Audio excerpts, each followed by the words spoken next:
Assalamualaikum warahmatullahi wabarakatuh. Pada kesempatan video kali ini kami akan menjelaskan tata cara praktek pelaksanaan jenazah yang mana nantinya bisa dipelajari dan dipraktekkan dalam kehidupan sehari-hari.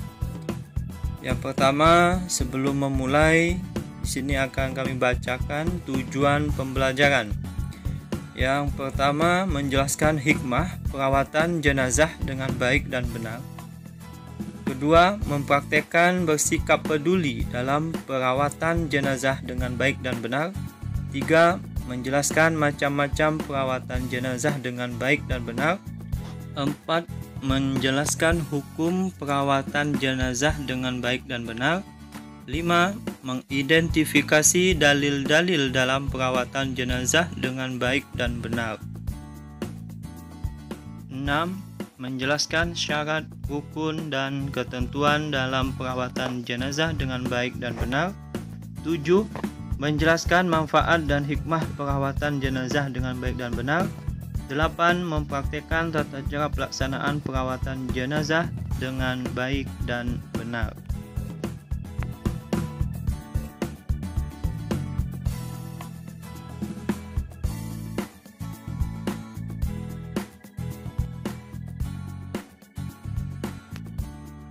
Selanjutnya, materi pembelajaran. 1. Hikmah perawatan jenazah. 2. Bersikap peduli dalam perawatan jenazah. 3. Macam-macam dalam perawatan jenazah. 4. Hukum perawatan jenazah. 5. Dalil-dalil dalam perawatan jenazah. 6. Rukun dan ketentuan dalam perawatan jenazah.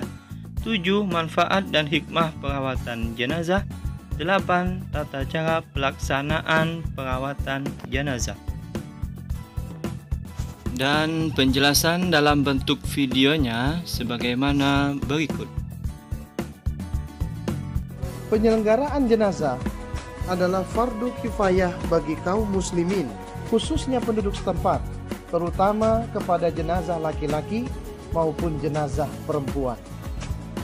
Penyelenggaraan jenazah meliputi kegiatan sebagai berikut. Yang pertama, memandikan jenazah. Yang kedua, mengkafani jenazah. Yang ketiga, menyolatkan jenazah. Yang keempat, memikul dan mengantarkan jenazah ke kubur. Yang kelima, menguburkan jenazah.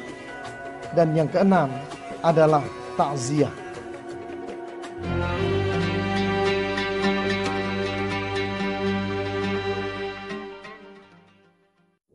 Qala Rasulullah sallallahu alaihi wasallam, laqinu mautakum la ilaha illallah.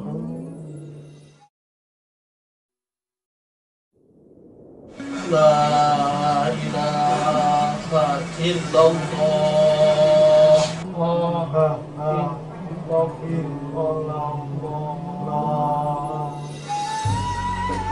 Innar roha idza qubida tabi'ahul basar. Inna lillahi wa inna ilaihi raji'un. Allahumma ajirni fi musibati wa khluq li khairan minha.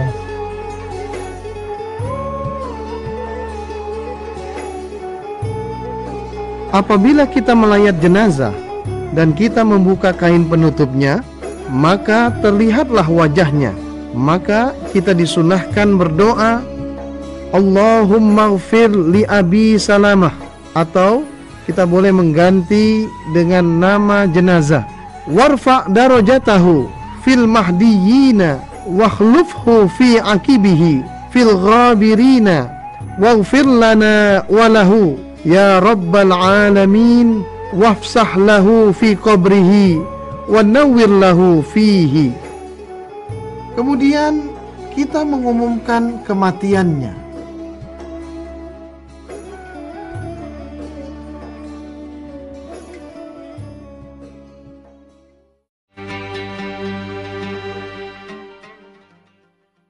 Yang pertama, tempatkan pemandian jenazah yang berbentuk tipan atau bale, di mana pada bagian kepala lebih tinggi dari bagian kaki agar air mengalir ke bawah. Yang kedua, 3 buah ember yang berisi air bersih secukupnya. Lalu ember yang berisi air yang dicampur dengan daun bidara atau sabun, dan 1 ember berisikan air yang sudah dicampur dengan kapur barus. Yang ketiga, peralatan pelengkap lainnya seperti cotton bud, sikat gigi, sarung tangan, masker, dan lain-lain sebagainya.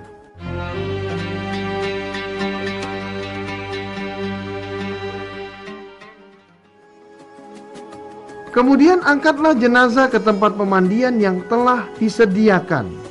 Angkatlah jenazah secara hati-hati hingga diletakkan di tempat pemandiannya. Setelah jenazah diletakkan di atas dipan pemandian, petugas menanggalkan pakaian jenazah dengan tetap menutup bagian auratnya. Auratnya ditutup dengan kain basahan yang telah disiapkan. Bagi jenazah laki-laki, auratnya ditutup mulai dari pusat hingga di bawah lutut, sedangkan jenazah perempuan mulai dari atas dada hingga bagian betisnya. Kemudian angkatlah badan jenazah sedikit dengan menekankan perutnya agar segala kotoran yang ada padanya keluar melalui saluran kubul maupun duburnya. Siramlah dengan air untuk menghilangkan kotorannya dengan tetap menggunakan sarung tangan atau tidak menyentuh kemaluannya atau auratnya secara langsung. Selanjutnya, petugas menyiramkan air dari kepala hingga kaki, dimulai dari anggota tubuh yang sebelah kanan dan juga sebelah kiri, terutama sekali adalah anggota-anggota wudhunya. Hal ini sesuai dengan hadis Nabi Shallallahu Alaihi Wasallam. Qala Nabi Shallallahu Alaihi Wasallam lahunna fi ghuslibnatihi ibda'na bimayaminiha wa mawadi'il wudu'i minha. Hadis Nabi Shallallahu Alaihi Wasallam tersebut menjelaskan bahwa jenazah bukan diwudukan, akan tetapi disiram anggota-anggota wuduknya. Kemudian siramlah seluruh tubuh jenazah dengan bilangan yang ganjil, dengan 3, 5, atau 7 siraman, dimulai dari tubuh bagian sebelah kanan, lalu ke kiri.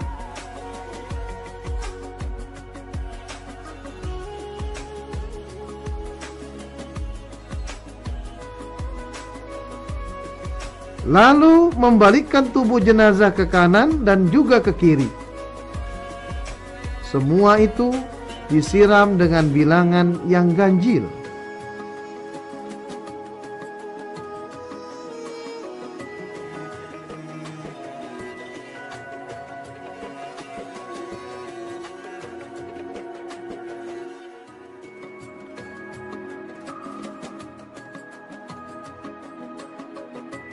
Hal ini sesuai dengan hadis Nabi Shallallahu Alaihi Wasallam yang diriwayatkan oleh Ummu Atiyah. Iksilnaha salasan au khamsan au aksara min zalik in ra'aitunna zalika bima'in wasidrin. Setelah jenazah dimandikan dengan air yang dicampur dengan daun bidara atau sabun dengan menggosok-gosokkannya, lalu disiram sampai bersih.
Dan pada kali terakhir, jenazah disiram dengan air yang dicampur dengan kapur barus, dengan bilangan yang ganjil juga.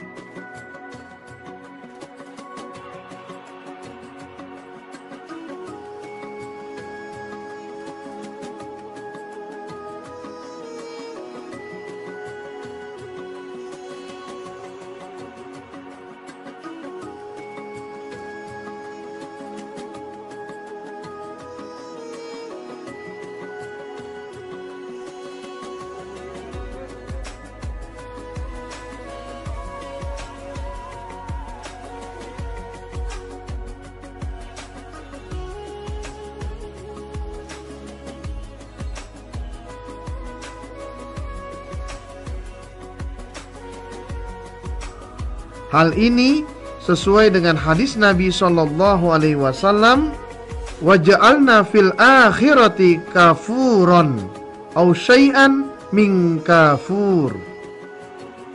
Setelah jenazah siap dimandikan, lalu dikeringkan tubuhnya dengan handuk yang telah disiapkan dengan cara hati-hati dan perlahan-lahan.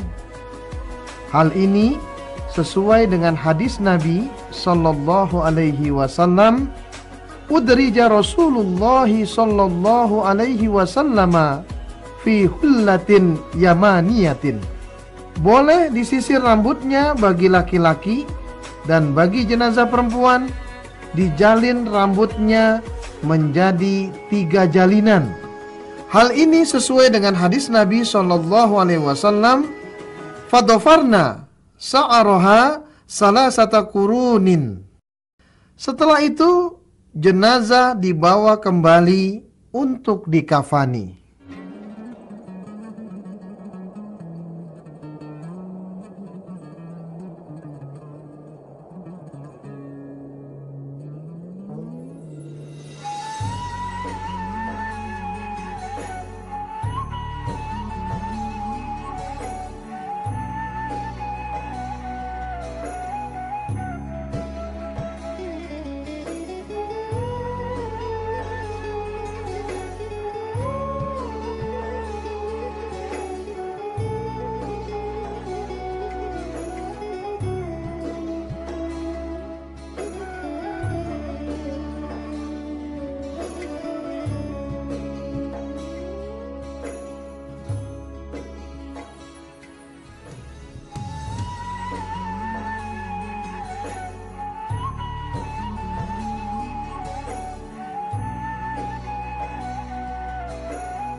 hal yang perlu dipersiapkan ketika akan mengkafani jenazah yaitu: pertama, siapkan tali-tali kafan yang akan digunakan untuk diikatkan pada jenazah sebanyak 5 atau 7 tali.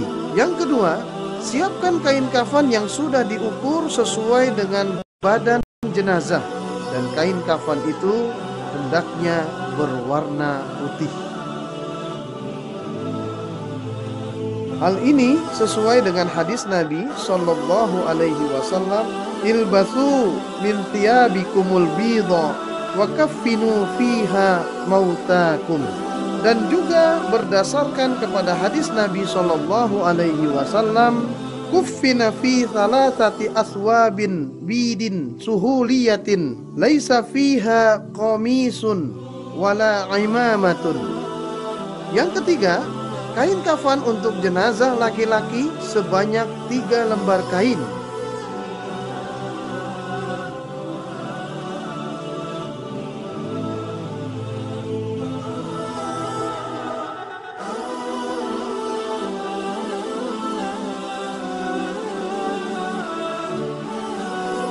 Sedangkan untuk kain kafan untuk jenazah perempuan sebanyak 5 lembar kain, yaitu 2 lembar kain pembungkus jenazah,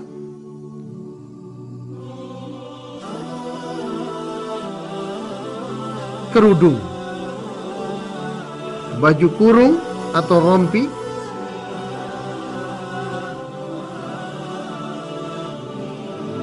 dan kain basahan. Yang ketiga, jangan berlebih-lebihan dalam kain kafan. Sebagaimana telah dikemukakan, hendaklah kain kafan itu terdiri dari kain yang bagus, yang berwarna putih, tetapi tidak terlalu mahal harganya, sehingga sampai seseorang memaksakan sesuatu di luar kemampuannya.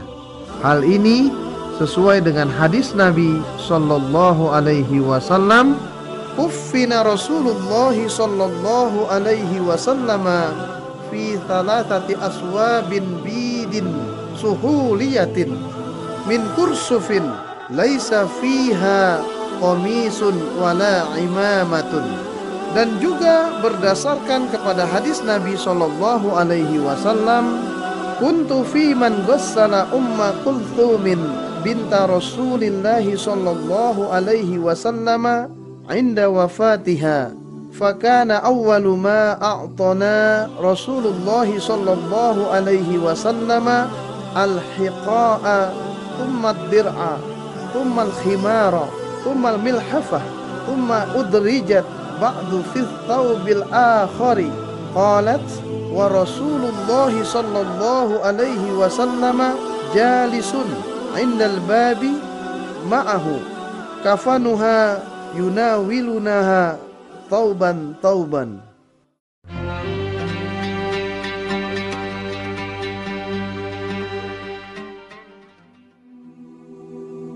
Setelah kain kafan tersusun, maka lipatlah kain kafan dari arah sebelah kanan ke arah sebelah kiri. Begitu juga dari arah sebelah kiri ke arah sebelah kanan.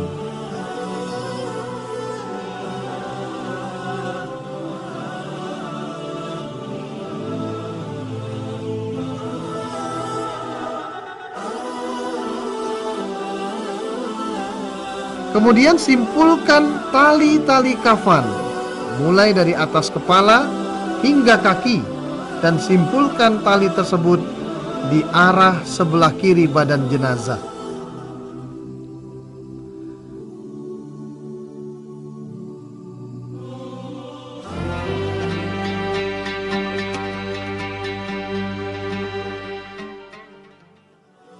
Sedangkan untuk pengkafanan jenazah perempuan, setelah kain kafan tersusun, pakaikan baju kurung,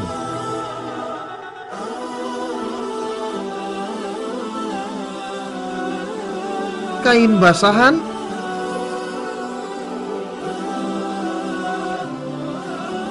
dan kerudung.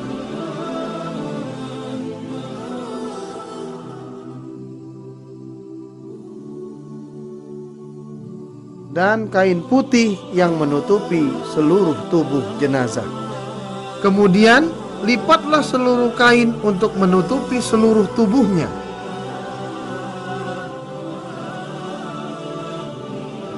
Lalu diikat dengan tali kafan pada badan sebelah kiri.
Pada pelaksanaan sholat jenazah laki-laki, maka imam berdiri di arah kepalanya. Sedangkan pada pelaksanaan sholat jenazah perempuan, imam berdiri di arah pinggangnya. Hal ini berdasarkan pada hadis Nabi SAW, "Ra'aitu Anas bin Malikin shalla ala janazati rajulin faqama hiyala ra'sihi faji'a bi janazatin ukhra bimra'atin faqalu ya Aba Hamzata sholli 'alaiha faqama hiyala wasatis sarir."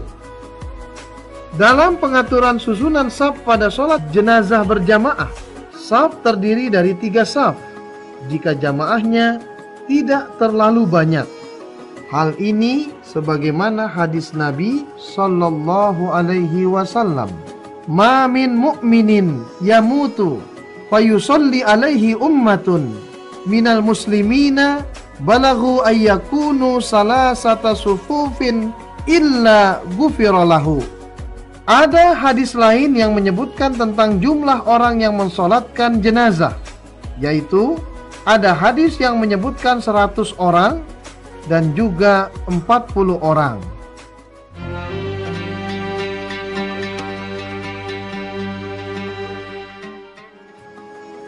Yang pertama, berniat. Niat untuk mendirikan sholat jenazah tempatnya di dalam hati, tidak ada kaitannya dengan lidah. Melafazkan niat tidak disyariatkan. Yang kedua, berdiri bagi yang kuasa. Yang ketiga, 4 kali takbir. Yang keempat, membaca Al-Fatihah secara sir. Yang kelima, membaca sholawat Nabi secara sir. Yang keenam, berdoa. Dan yang ketujuh, memberi salam. Hal ini didasarkan kepada hadis yang diriwayatkan oleh Al-Baihaqi dari Asy-Syafi'i dari Abu Umamah bin Sahal, yaitu anna sunnata fis salati alal janazati ayyukabbiral imam thumma yaqra'u bi fatihatil kitabi ba'da takbiratil ula sirran fi nafsihi thumma yusalli ala nabi sallallahu alaihi wasallam wa yukhlisud du'a lil janazati fit takbirati la yaqra'u fi syai'in minhunna thumma yusallimu sirran fi nafsihi.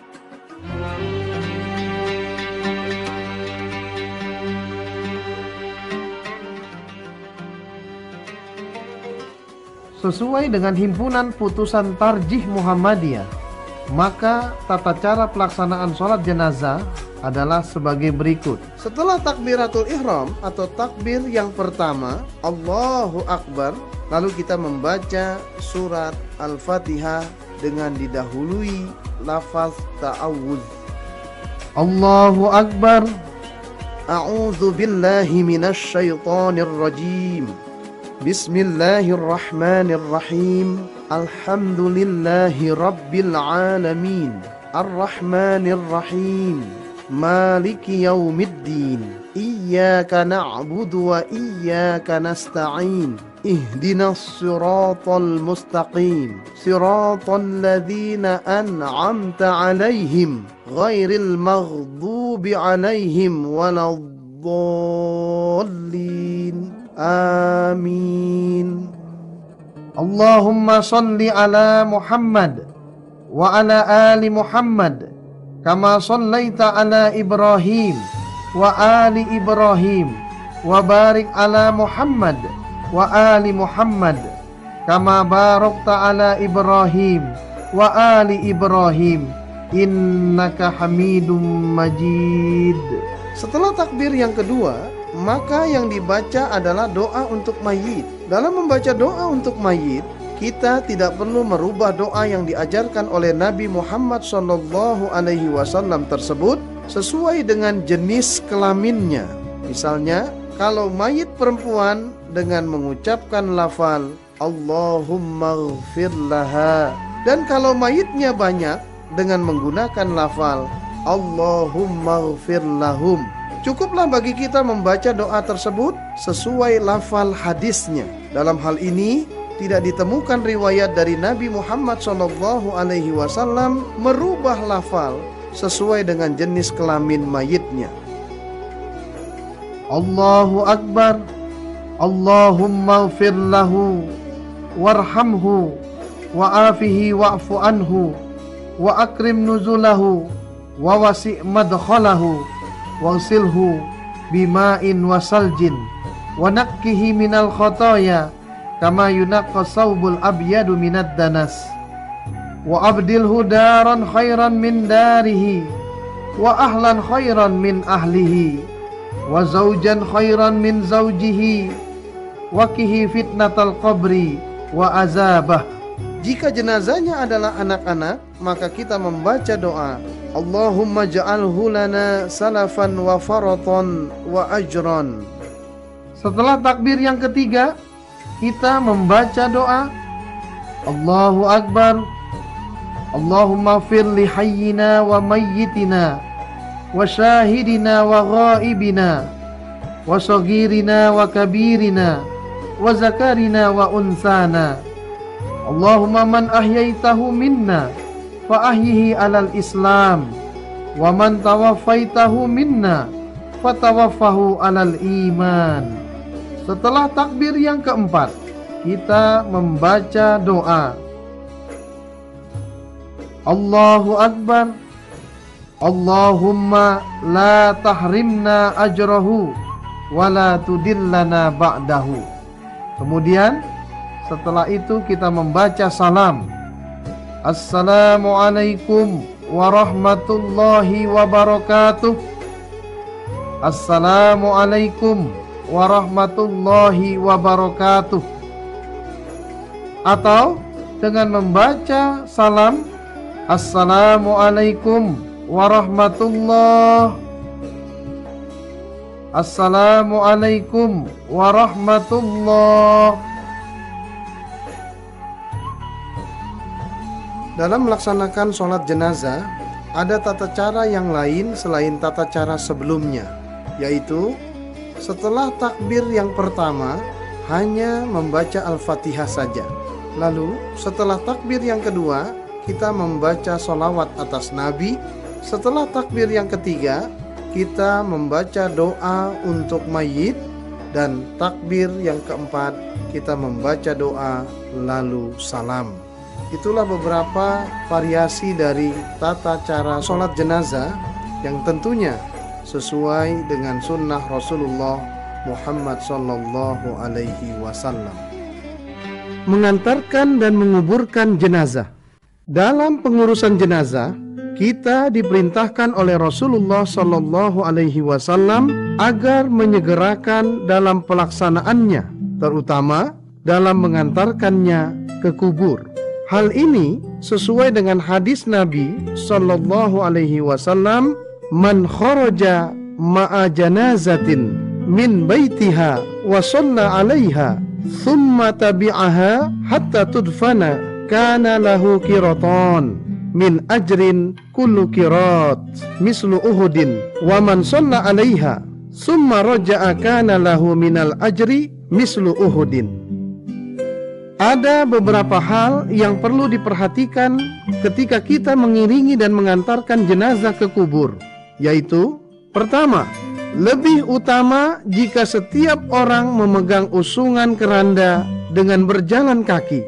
Akan tetapi, jika jauh dan dalam keadaan tertentu, boleh kita menggunakan kendaraan.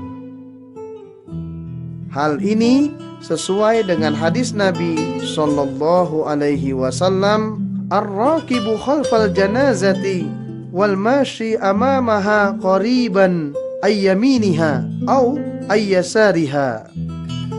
Kedua, kaum perempuan dilarang untuk mengiringi jenazah sampai ke kubur dengan larangan yang bersifat makruh tanzih, karena Rasulullah Sallallahu Alaihi Wasallam melarangnya, khawatir jika mereka akan meratap di pekuburan. Hal ini sesuai dengan hadis Nabi Sallallahu Alaihi Wasallam, "Nuhina anittiba'il janazati walam yu'zam alaina." Yang ketiga, waktu mengusung jenazah tidak ada suara-suara apapun, baik itu dengan ucapan-ucapan zikir seperti ucapan la ilaha illallah dan ucapan lainnya yang tidak disyariatkan. Dalam mengiringi jenazah, kita disuruh diam untuk merenung apa yang sedang terjadi pada waktu itu. Yang keempat, pada waktu memasuki area pekuburan, disunnahkan oleh Nabi Sallallahu Alaihi Wasallam agar kita melepas sepatu, sandal, dan alas kaki lainnya. Hal ini sesuai dengan hadis Nabi Sallallahu Alaihi Wasallam, "Anna Rasulullah Sallallahu Alaihi Wasallam ra'a rajulan yamshi fi na'laini bainal kuburi faqala ya sahibas sabtiyataini alkihima." Yang kelima, saat kita masuk ke dalam area pekuburan, kita disunahkan untuk membaca salam kepada ahli kubur dengan ucapan, "Assalamu alaikum ahlad diyar minal mu'minina wal muslimina wa inna insya'allahu lahiqun. As'alullaha lana walakumul afiyah." Ada dua bentuk galian kubur, yaitu kubur dalam bentuk lahat dan kubur dalam bentuk syak. Rasulullah Sallallahu Alaihi Wasallam menyuruh kita untuk memperdalam kubur, sebagaimana dalam hadis Nabi Sallallahu Alaihi Wasallam, faqala Rasulullah Sallallahu Alaihi Wasallam, ihfiru wa a'miku wa ahsinu. Dalam melaksanakan penguburan, Rasulullah Sallallahu Alaihi Wasallam melarang kita umatnya menguburkan maupun menyalatkan jenazah pada 3 waktu terlarang. Hal ini sesuai dengan hadis Nabi Sallallahu Alaihi Wasallam, "Thalathu sa'atin kana Rasulullah Sallallahu Alaihi Wasallam yanhana an nusalliya fihinna أو أن نقبر فيهن موتانا حين تطلع الشمس بازغة حتى ترتفع وحين تضيف الشمس للغروب حتى تغرب.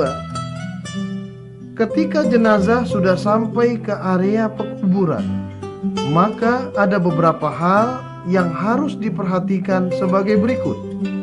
Pertama, memasukkan jenazah dari arah kaki kubur.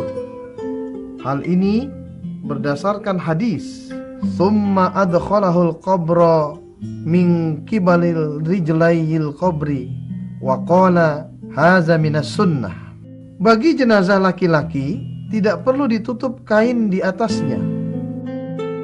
Sedangkan bagi jenazah perempuan ditutup kain di atasnya. Hal ini berdasarkan hadis Nabi SAW, "Sahidtu janazatal harisi famaddu ala qabrihi sauban fajabazahu Abdullah bin Yazid wa qala innama huwa rajulun." Kedua, ada 2 atau 3 orang yang meletakkannya di dalam kubur. Ketiga, orang yang meletakkan jenazah adalah orang yang pada malam harinya tidak melakukan hubungan suami istri.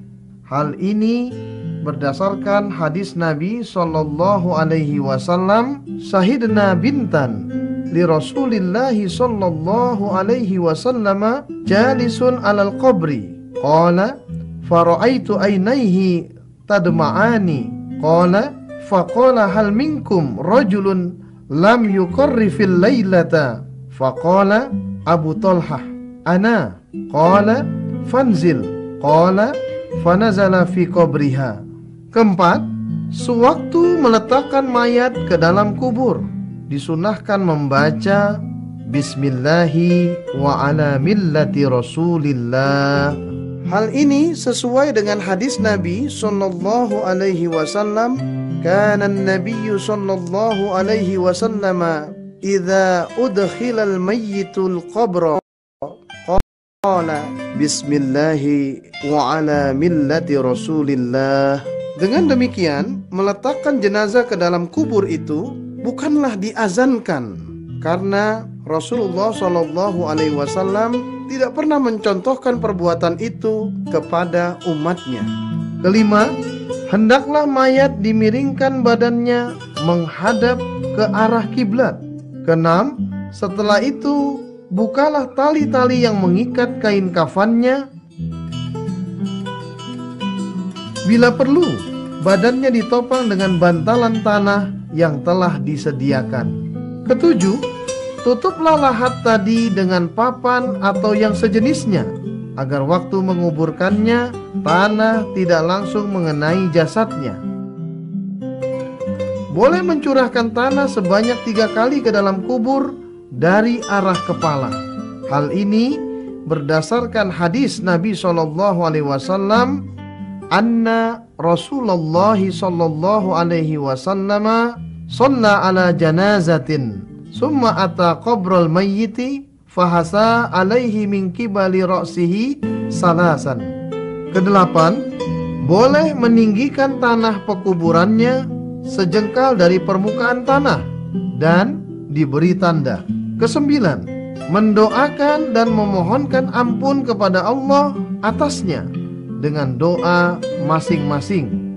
Hal ini berdasarkan hadis Nabi SAW, "Kana an-nabiyyu sallallahu alaihi wasallam idza faragha min dafnil mayyiti waqafa alaihi faqala istaghfiru li akhikum wasalu lahu bitasbiti fa innahu al-an yus'al."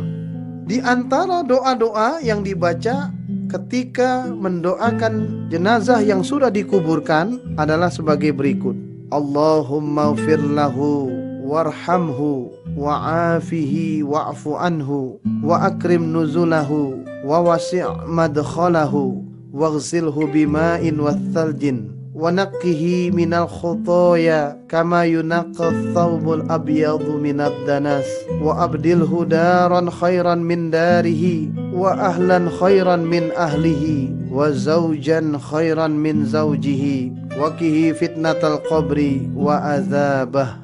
Atau kita juga bisa membaca Allahumma ghfir, sebut nama jenazah yang sudah dikebumikan tadi, warfa' darajatahu fil mahdiyina wakhlufhu fi aqibihi fil ghabirina waghfir lana walahu ya rabbal alamin wafsah lahu fi qabrihi wa nawwir lahu fi. Selain itu, boleh juga kita membaca doa-doa untuk jenazah dengan bahasa yang kita mengerti. قل إن الموت الذي تفرون منه فإنه ملاقيكم ثم تردون إلى عالم الغيب والشهادة فينبئكم بما كنتم تعملون.